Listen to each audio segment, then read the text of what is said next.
Right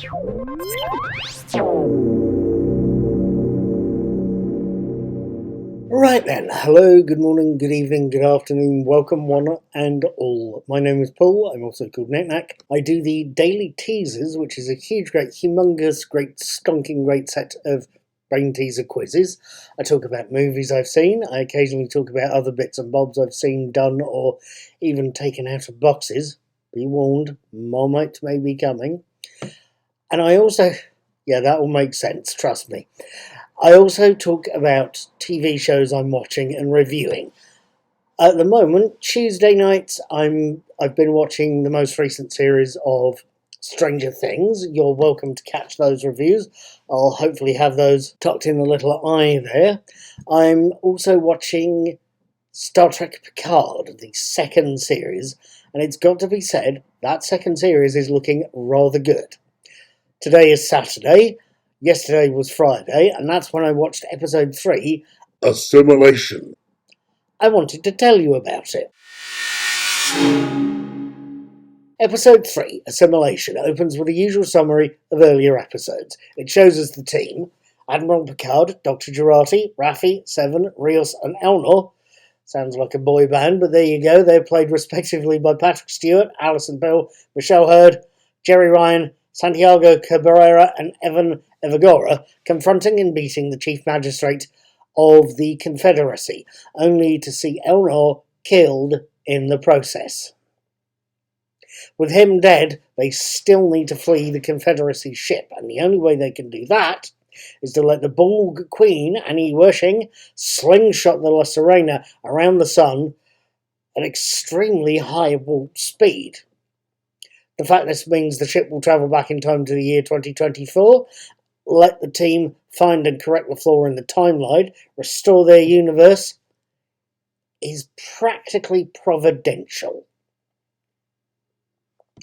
Post-titles, the La Sirena has had a bumpy ride, as Admiral Picard himself has taken the ship down and managed to crash it in the forests outside the 21st century version of Chateau Picard.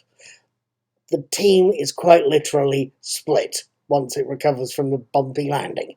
Raffi is extremely angry, blaming both Picard and Q for the death of her protege, Elnor, and she wants to start finding the Watcher, the figure that knows how to correct the timeline.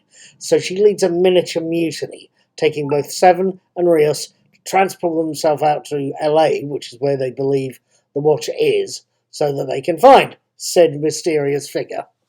Restoring the timeline is the one thing that Raffi feels will restore Elnor's life. Back at the La Sirena, Dr. Jurati thinks she can be of use to both Picard and Raffi by getting accurate information from an incommunicado Borg Queen. She feels the Queen is still conscious, is still capable of communicating, and indeed still talking to herself, and the only way to communicate is for Dr. Jurati to be linked up to the Queen and drag the information out of her in a direct brain-to-brain link-up. However, Dr. Jurati risks being assimilated, risks the Queen turning her into a Borg drone. Picard is understandably concerned, having been there himself. He knows perfectly well that when you stare into an abyss, the abyss stares right back at you. Now, what did I make of Assimilation? What did I think of it? Good, bad, indifferent? Is it, as Wimbledon's on at the moment as we speak, is it quite literally serving the aces? Quite probably yes. For a start, the ensemble cast in Star Trek Picard is a superb one. I hate using the word veteran, but it's a mature cast that have got both talent and craftsmanship to their name. And I suspect the same applies to the writers, producers, and crew. I believe that the series is now in its second year. What do I mean, believe? I know it's in its second season.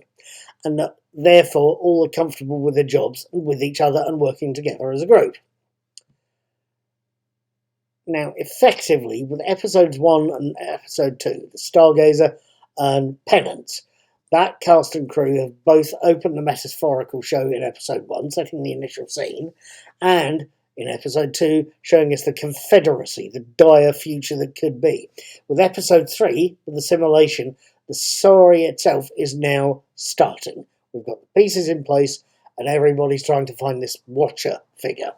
Raffi and Seven are trying to find that person in person, and to try and look out for Rios, who's facing troubles of his own, having lost his communicator. The Admiral is on La Serena, back at base effectively, getting information out of the Queen, alongside Dr. Girardi. Now, I talked about good performances. And I know any given TV show is made up of more than just good performances. We've got good writing and directing going on here as well. But like I say, this cast are a formidable group. For me personally, the scene where Raffi, grief-stricken after Elna's death, was a standout one. Quite probably the performance of the episode, possibly a lifetime. It's something I know I highlighted in my reviews of the original series. Michelle Hurd is quite a talent, and you put her a good scene together, and she does what she did in the first series. She acts the bejeebers out of it, which is what she's done with that particular scene. That particular scene which kicks off and rails against Picard. Alison Pills is another one where she extracts needed information from the Queen. That's another one that caught my eye. You see her chopping and changing between emotional states as the Queen probes in her mind. And it's wonderful to watch. And it must have been very, very well coordinated between her and Annie Wershing, because her scenes as the Queen are just unnerving. I said, or at least I certainly hope I said, that she actually puts me in mind of Hannibal Lecter, of Anthony Hopkins in Silence of the Lamb. And this episode, I think, confirms that. Wershing definitely owes Anthony Hopkins a thing or two, I think. She definitely owes him a thank you.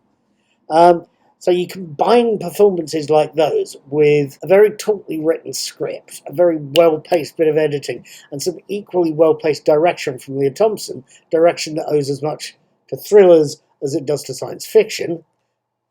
Frankly, we have another very well-done episode, and yes, Assimilation is quite definitely serving the aces.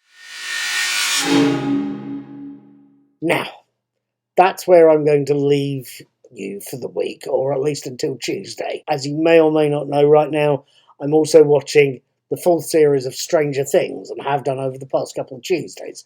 So this coming Tuesday, 12th of July, I will be watching Stranger Things episode 3, and will leave my review up on Wednesday the 13th. You're welcome to leave me a comment if you can find it on my channel, Mr. Cuddy2977, or on my blog, Knack-Knack's Old Peculiar. That'll be Tuesdays and Wednesdays covered. Next Friday, the 15th of July, I will be watching Watcher, the next episode of this season of Star Trek Picard. I will have my reviews up on Saturday, the 16th of July. I would love it if you read them and let me know what you thought of the written and video version. I'll see you next Saturday. You take care. Please subscribe. Please feel free to donate to my PayPal account. And please, you have a damn good week. Thank you for watching.